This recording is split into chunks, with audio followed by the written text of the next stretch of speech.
नमस्कार, बहुत बहुत स्वागत आपका। मैं हूं आपके साथ ऋतु ज्ञानवानी। आप देख रहे हैं न्यूज़ 18 का डिजिटल प्लेटफॉर्म। आज हम बात करने वाले हैं पोलैंड के हवाई क्षेत्र में ड्रोन के झुंड की। जी हां, पोलैंड के हवाई क्षेत्र में ड्रोन का झुंड आया है, लेकिन नाटो के विमान ने उसे मार गिराया। नाटो ने तुरंत आरोप रूस पर मढ़ दिया और कह डाला कि यह हमला रूस की ओर से किया गया है। ऐसे एक ड्रोन नहीं बल्कि 18 से 19 ऐसे ड्रोन थे जिससे अटैक हुआ। नाटो इसे अब तक का सबसे गंभीर हमला भी मान रहा है। अमेरिकी राष्ट्रपति डोनाल्ड ट्रंप ने भी इसे रूस का दुस्साहस बता दिया और चेतावनी दे डाली। पश्चिम के 40 देश पोलैंड के साथ खड़े हो गए हैं और बदला लेने की बात कही जा रही है। उधर रूस ने साफ इनकार कर दिया। रूसी राष्ट्रपति कार्यालय की ओर से कहा गया है कि ड्रोन रूस की ओर से नहीं भेजे गए। तो क्या रूस को फंसाने की कोशिशें हो रही हैं? ये सवाल तो मन में आता है। क्या नाटो रूस से यूक्रेन जंग का बदला लेने का प्लान बना रहा है, या फिर यूक्रेन की तरह पोलैंड में भी पुतिन को फंसाने का प्लान है? दरअसल नाटो के महासचिव मार्क रूटे ने कहा कि हमारी एयर सिक्योरिटी एक्टिव थी और नाटो टेरिटरी में घुसे दुश्मन के ड्रोन को ध्वस्त कर दिया। नाटो की सैन्य समिति के प्रमुख एडमिरल जोसेपे कावो ड्रैगन ने कहा है कि जवाब देने का हमारा यही तरीका है।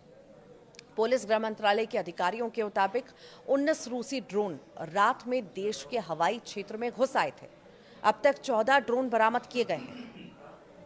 पोलैंड के विदेश मंत्री ने कहा है कि रूसी ड्रोन से जानबूझकर निशाना बनाया गया। ये नहीं कह सकते कि वे अपने रास्ते से भटक गए, बल्कि उन्हें जानबूझकर टारगेट किया गया। गनीमत रही कि कुछ प्रॉपर्टी डैमेज हुई, संपत्ति को कोई नुकसान नहीं पहुंचा। अब रूस ने तो अटैक से इनकार कर दिया है। रूस ने कहा है कि पोलैंड में हमलों के लिए उसका कोई लक्ष्य नहीं था, लेकिन नाटो सहयोगियों ने इस पर संदेह जताया है। पोलैंड के विदेश मंत्री ने कहा, हमें पता था कि रूस की ओर से ऐसा ही रिएक्शन आएगा। झूठ बोलना और इनकार कर देना सोवियत संघ की पुरानी आदत है। यहां पर आयरिश रक्षा बलों के पूर्व प्रमुख वाइस एडमिरल मार्क मेलेट ने कहा कि रूस शायद पोलैंड और नाटो को डिफेंस कैपेसिटी उसकी चेक कर रहा था, इसीलिए गेरबेरा ड्रोन का इस्तेमाल किया जो उतने घातक नहीं है। शायद रूस ये सुनिश्चित करना चाहता था कि इस हमले में कोई घायल ना हो। स्लोवाकिया के पूर्व नाटो राजदूत पीटर बैटर ने कहा है कि ड्रोन की जगह सैनिक भी तो आ सकते थे। हमें अपनी सिक्योरिटी को लेकर अलर्ट रहना चाहिए। हमें लगता है कि ये अच्छा मौका है कि नाटो को यूक्रेन के साथ खुलकर खड़े हो जाना चाहिए। उसकी सुरक्षा की कमान संभाल लेनी चाहिए। सस्ते ड्रोन और महंगे हथियार का भी मुद्दा है। ये घटना इस बात पर भी सवाल उठाती है कि क्या नाटो के पास आधुनिक ड्रोन जैसी खतरे से निपटने के लिए सही और किफायती सैन्य व्यवस्था है?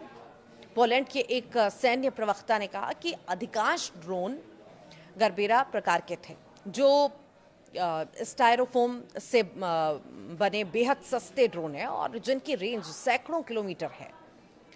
नाटो ने प्रतिक्रिया में महंगे विमान जैसे F-35 और F-16, Mi-24, Mi-17, black hawk helicopter और पैट्रियट मिसाइल प्रणाली का इस्तेमाल किया।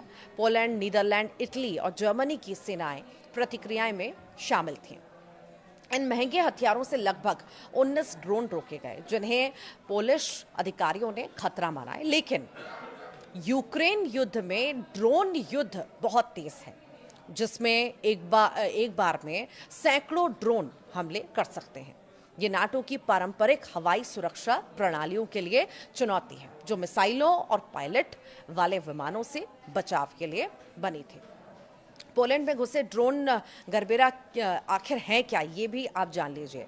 पोलैंड में संदिग्ध रूसी ड्रोन घुसपैठ में गरबेरा ड्रोन का इस्तेमाल किया गया था और ये सस्ता और लंबी दूरी का ड्रोन है, जिसे प्लाईवुड और फोम जैसे सामान से बनाया जाता है। इसके पंखों की चौड़ाई लगभग 2.5 मीटर, वजन 18 किलो और इसकी जो गति है 160 किलोमीटर प्रति घंटा और रेंज जो है 600 किलोमीटर है। गरबेरा ड्रोन के पीछे जो है लकड़ी का प्रोपेलर लगा होता है, जो काफ़ी तेज़ उड़ान भरने में मदद भी करता है। रूस इसे यूक्रेन की हवाई सुरक्षा को भरने के लिए इस्तेमाल करता है और इसे झांसा देने के लिए भेजा जाता है ताकि महंगे शहद ड्रोन पर ध्यान कम हो। अब इसमें हल्के हथियार या निगरानी उपकरण वाले संस्करण भी शामिल हैं। इसे चीनी कंपनी स्काई वॉकर टेक्नोलॉजी से किट के रूप में आपूर्ति कर रूस में असेंबल किया जाता है। यूक्रेन ने इसमें अमेरिकी और यूरोपीय कंपनियों के इलेक्ट्रॉनिक हिस्से पाए हैं, जबकि ऐसे उपकरणों के निर्यात पर रोक भी लगी हुई है। ट्रंप, रूस और बाकी के देशों ने क्या कुछ कहा है। दरअसल पोलैंड के प्रधानमंत्री टस्क ने कहा है कि 19 रूसी ड्रोन के पोलैंड के हवाई क्षेत्रों में घुसने से गहरी चिंता है। कुछ ड्रोन गिराए भी गए। रूस ने कहा है कि हमले में पोलैंड को निशाना नहीं बनाया और पोलैंड के रक्षा मंत्रालय से बातचीत को तैयार है। Które bezpośrednio zagrażały naszemu bezpieczeństwu, to jest oczywiście sukces naszych i natowskich wojskowych, ale to oczywiście też zmienia sytuację polityczną. Dlatego te konsultacje sojusznicze, o których mówię, w tej chwili przybrały charakter wniosku formalnego o uruchomienie artykułu 4 Traktatu Północnoatlantyckiego.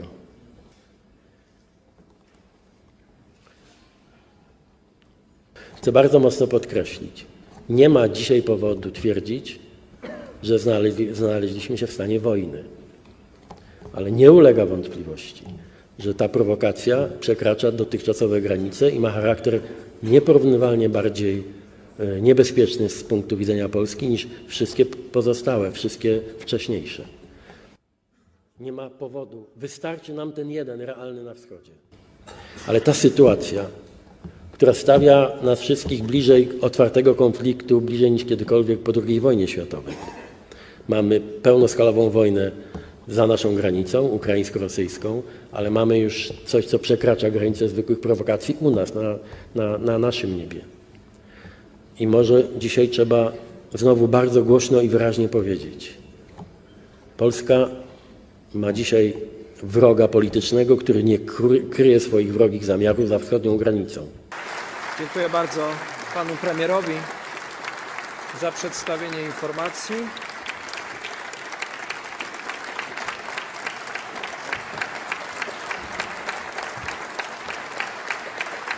America के राष्ट्रपति Trump ने क्या कहा? उन्होंने कहा है कि रूस ड्रोन से पोलैंड का हवाई क्षेत्र क्यों तोड़ रहा है।